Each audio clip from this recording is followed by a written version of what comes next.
दोस्तों आज मैं एक्सप्लेन करने वाली हूँ नेटफ्लिक्स पर रिलीज हुई एक साउथ कोरियन मूवी को, जो एक सस्पेंस से भरी थ्रिलर मूवी है जिसका नाम है अनलॉक। ये मूवी काफी बढ़िया है और मैं आशा करती हूँ कि ये मूवी आपको जरूर पसंद आएगी। इस मूवी को केम डाइजुन इन्होंने डायरेक्ट किया है और इस मूवी की IMDb रेटिंग भी काफी अच्छी है। तो चलिए दोस्तों, ज्यादा देर न करते हुए हम चलते हैं सीधे मूवी की तरफ। मूवी के स्टार्टिंग सीन में हम एक लड़की को देखते हैं जिसका नाम होता है लीनामी, जो एक खुल के जीने वाली सुपर एक्साइटेड लड़की होती है। उसके फादर एक कैफे चलाते हैं और लीनामी भी अपने पापा को इस काम में हेल्प करती है और उसकी माँ बहुत साल पहले ही गुजर चुकी होती है और लीनामी एक कॉस्मेटिक स्टार्टअप में काम करती है और उसकी बॉस भी लीनामी के वर्क से बहुत खुश होती है। वहाँ पर लीनामी की एक बेस्ट फ्रेंड होती है जिसका नाम होता है जियोन। लीनामी अपनी लाइफ एकदम मजे से जी रही होती है। ऐसे ही एक दिन गलती से वो उसका मोबाइल एक बस में गिरा देती है और उसे कोई लड़का उठाकर अपने साथ घर ले जाता है। तभी नामी के फोन पर उसकी फ्रेंड जियोन का कॉल आता है। तब वो लड़का वो कॉल रिसीव करता है, पर खुद के आवाज में बात करने के बजाय वो उसने ही रिकॉर्ड की हुई आवाज फीमेल की आवाज में चेंज करके फोन पर सुनाता है ताकि सामने वाले को लगे कि फोन पर कोई लड़की बात कर रही है। तब वो नामी के फ्रेंड को बोलता है कि मुझे ये फोन एक बस में मिला, मैं इसे देने के लिए कहाँ आऊँ। तब वो फ्रेंड बोलती है कि मैं नामी से पूछकर तुम्हें बताती हूँ। तब जियोन नामी के घर जाकर उसकी नामी से बात करवाती है क्योंकि उनको लग रहा था कि ये कोई लड़की है। अब वो लड़का एक जगह मिलकर फोन देने की बात करता है।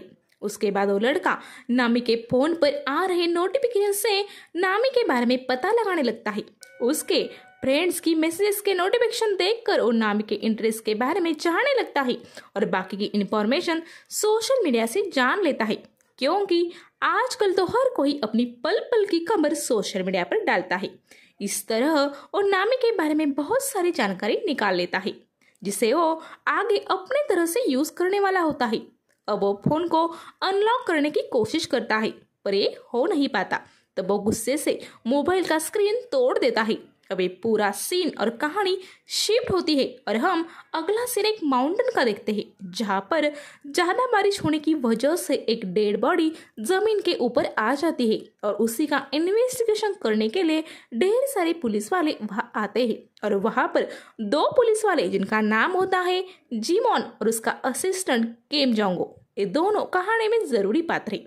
वो दोनों डिस्कस करते हैं कि एक काम किसने किया होगा।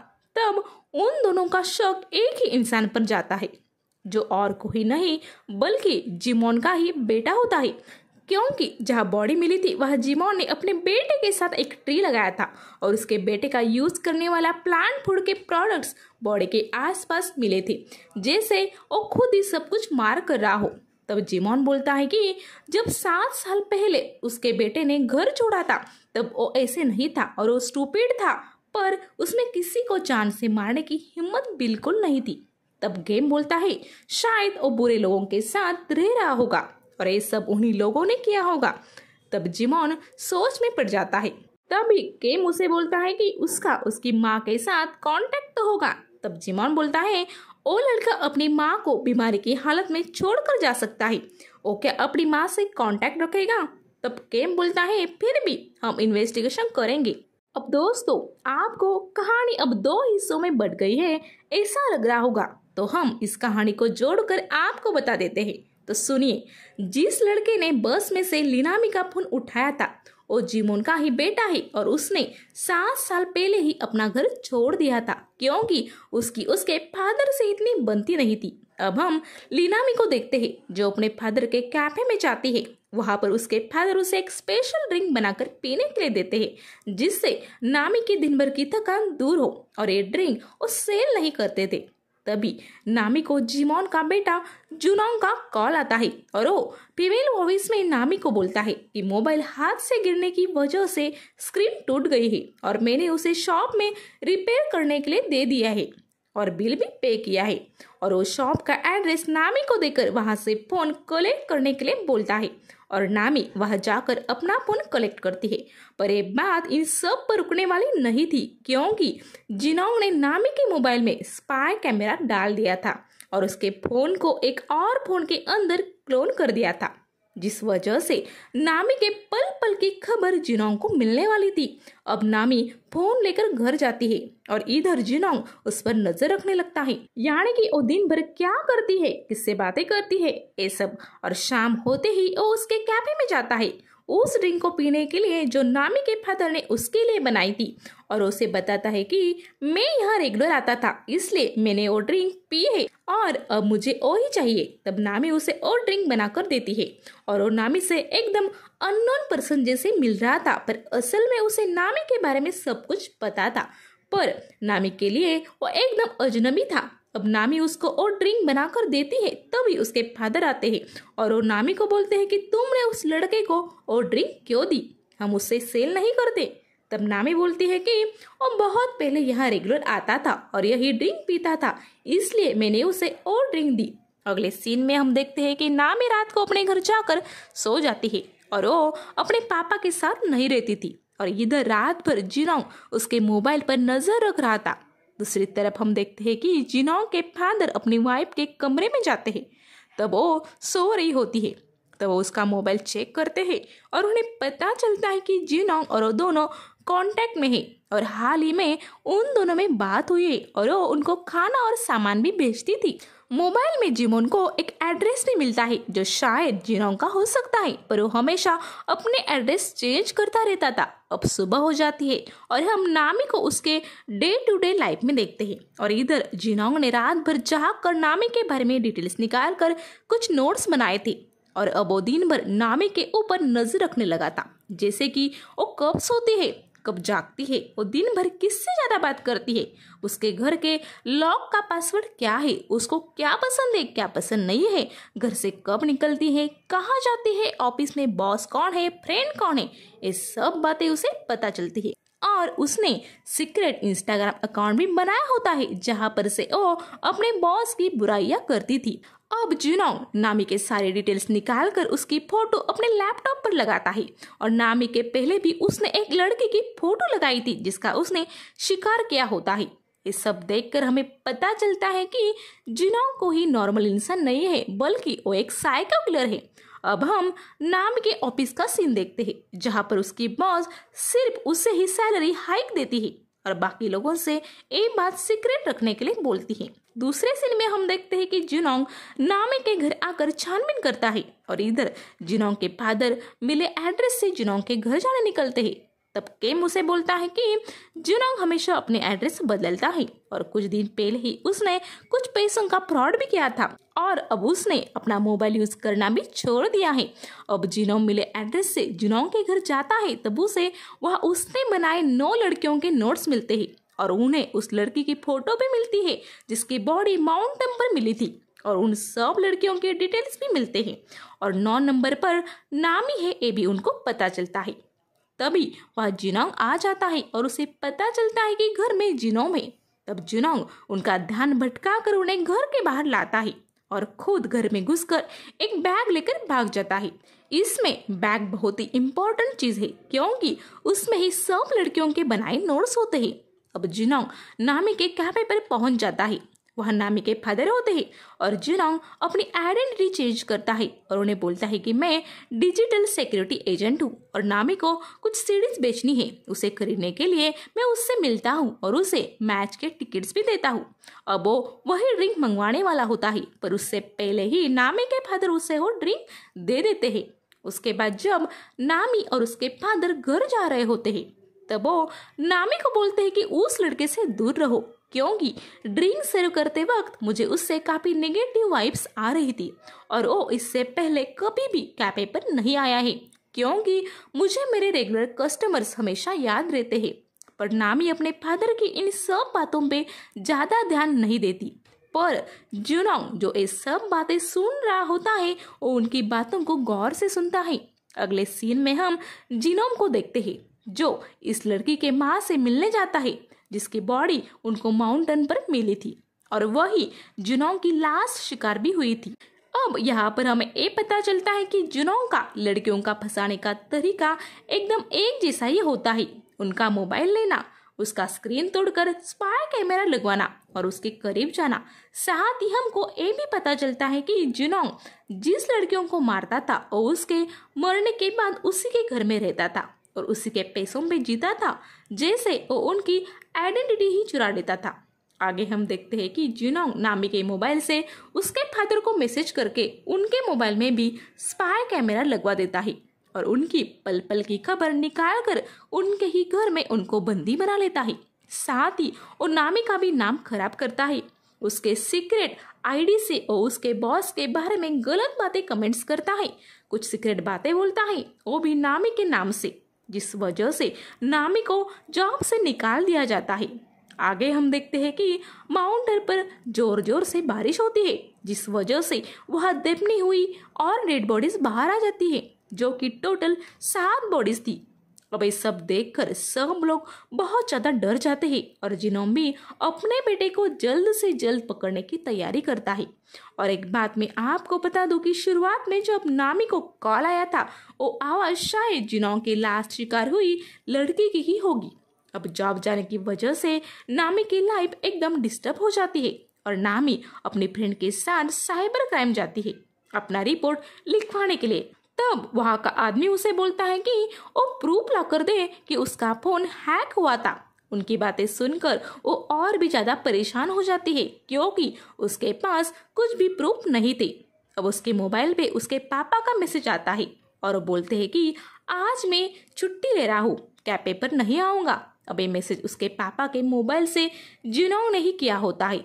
वो अपनी फ्रेंड जियोन के साथ कैफे में जाती है और वहां से अपनी डिजिटल सिक्योरिटी फ्रेंड को कॉल करती है, पर जुनोंग खुद ही मैसेज करता है कि वो बाहर घूमने गई है। तब नामी को याद आता है कि जो लड़का मुझे कैफे में मिला था वो भी डिजिटल सिक्योरिटी एजेंट है और वो जुनोंग ही होता है जो उसके साथ ये सब कर रहा होता है। इसका कुछ भी अता पता नामी को नहीं होता। अब वो उसको कॉल करती है और इधर जुनोंग नामी के फादर को टॉर्चर करता है और उन्हें अपने काम करने का तरीका बताता है। और जब तक मेरे हाथ में मोबाइल है मैं कुछ भी कर सकता हूँ, ये बातें बोलता है। उसके बाद वो नामी से मिलने जाता है। तब नामी उसे अपनी प्रॉब्लम बताती है। तब जुनोंग उसे बोलता है कि किसी ने उसके मोबाइल में स्पाई कैमरा इंस्टॉल कर दिया था। ये सब दिखावा करके वो रुकता नहीं है और उसे अकेले में ये भी बोलता है कि उसके किसी रूममेट ने भी ये सब किया होगा और उसका शक सीधे जियोन पर जाता है और जुनोंग भी वही चाहता था। अब इन दोनों फ्रेंड्स में बहस होती है। नामी जियोन से पूछती है कि तुमने ऐसा क्यों किया। तब वो कहती है मैंने ऐसा नहीं किया, पर नामी उस पर ट्रस्ट नहीं करती। तब गुस्से में आकर जियोन बोलती है हाँ मैंने ही ये सब किया है और नामी उसे वहां से निकाल देती है और गुस्से में अपना फोन तोड़ देती है। तब उसे रियलाइज होता है कि ये सब बात उस रिपेयर शॉप से शुरू हुई थी। अगले सीन में हम जुनोंग और केम को देखते हैं, जो जुनोंग के शॉप का लोकेशन ढूंढकर शॉप पर चले जाते हैं। पर जुनोंग काफी चालाक था, वो पहले ही सब सबूत मिटाकर वहां से भाग जाता है। अब नामी भी उसे ढूंढते हुए वहां आ जाती है और वहां पर ये सब एक दूसरे से मिलकर सब प्रॉब्लम बताते हैं और नामी को पता चलता है कि जुनोंग काफी डेंजरस किलर है और उसे ये भी समझ में आता है कि उसके मोबाइल में अभी भी स्पाई कैमरा ऑन है और जुनोंग उसे देख रहा है।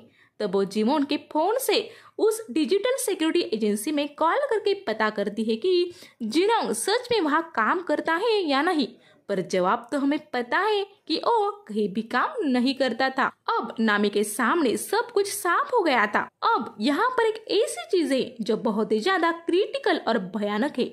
उसके असली पत्ते थोड़ी ही देर में खुलेंगे। अब यहाँ पर नामी प्लान करती है कि वो किसी और लड़की को फंसाकर उसकी प्राइवेसी को यूज करने से पहले हमें उसे पकड़ना होगा। उसके लिए वो ये सब नाटक जारी रखेगी जैसे कि उसे कुछ भी पता नहीं है और मैं उसे किसी बहाने से घर बुला लूंगी और वहां से आप उसे अरेस्ट कर लेना। प्लान के मुताबिक वो तैयार होकर नामी से मिलने आता है। जुनोंग और केम भी उसके घर के बाहर छुपते हैं, पर जुनोंग उनको देख लेता है और उल्टा केम और जिनोम को बोलता है कि क्यों सिविलियन को परेशान कर रहे हो, और ऐसा बोलकर वहां से आसानी से निकल जाता है। यहाँ सोच में पड़ने वाली बात ये होती है कि अपने बेटे से सिर्फ 7 साल दूर रहकर भी जिनोम अपने बेटे को पहचान कैसे नहीं पाया। तो ये सब कहानी चला कौन रहा था भाई, ये सब हमें थोड़ी ही देर में पता चलेगा। आगे हम देखते हैं कि उसके भागने के बाद ये दोनों नामी के घर चले जाते हैं और नामी अपने पुराने फोन में सिम डालकर उसे चालू कर देती है और केम उसे आज की रात उसके पापा के घर रुकने की सलाह देते हैं और वो दोनों नामी को उसके पापा के घर छोड़ने के लिए जाते हैं, जहाँ पर वो उनको कुछ नोट लिखकर बताती है कि वो सिर्फ टेक्स्ट मैसेज ही करेगी और ऐसा नहीं हुआ तो आप तुरंत यहाँ आ जाओ। अब नामी घर में जाती है जहाँ पर उसे जिनोम मिलता है जो उसे भी बंदी बना लेता है और इधर केम और जिनोम को कॉल आता है कि माउंटेन पर उन्हें और एक बॉडी मिली है और उसका डीएनए जिनोम से मैच हो रहा है। उनको समझ में नहीं आ रहा था कि ये सब क्या हो रहा है, क्योंकि जिनोंग तो इधर जिंदा है। इधर घर के अंदर हम देखते हैं कि जिनोंग नामी के मोबाइल से जिनोम और केम को मैसेज करता है कि वो सेफ है। उसके बाद वो नामी को उसके फादर के पास लेकर जाता है जिन्हें उसने बंदी बनाया था। अब वो नामी को डरा के उसके ही हाथों से उसके फादर के हाथ बांध देता है और उन दोनों को टब में छोड़ देता है, यानी कि वो नामी के हाथों ही उसके पापा को मारना चाहता था। अब वो हर बार की तरह इस बार भी इस विक्टिम की यानी कि नामी के फादर की फोटो लेता है और हॉल में चला जाता है। वहां जाकर वो वही विजिटिंग कार्ड देखता है जो कार्ड नामी ने कुछ नोट लिखकर ए बोलकर केम और जिनोम को दिया था कि वो अंदर कुछ प्रॉब्लम होगी तो टेक्स्ट मैसेज ही करेगी, पर असल में उस पर ये लिखा होता है कि वो अंदर कुछ प्रॉब्लम होगी तो कॉल ही करेगी, क्योंकि नामी को अंदाजा आ गया था कि जिनोंग ने उसका पुराना फोन भी हैक कर लिया होगा। इसके लिए उसने कार्ड दिखाते वक्त झूठ बोला था, क्योंकि हमें तो पता है कि जिनोंग एक बार उसके घर गया था और तभी उसने उसका पुराना फोन भी हैक किया होगा। अब वो बाहर देखता है तो उसे केम दिखता है जो छुपते हुए घर के अंदर आ जाता है और जिनोंग उसे मारने ही वाला होता है। तभी जिनोंग आकर जिनोंग को पकड़ लेता है और मारने लगता है और जिनोंग उसे सवाल करता है कि जिनोंग कहाँ है और वो रोते हुए बोलता है कि मैं ही आपका बेटा जिनोंग हूँ।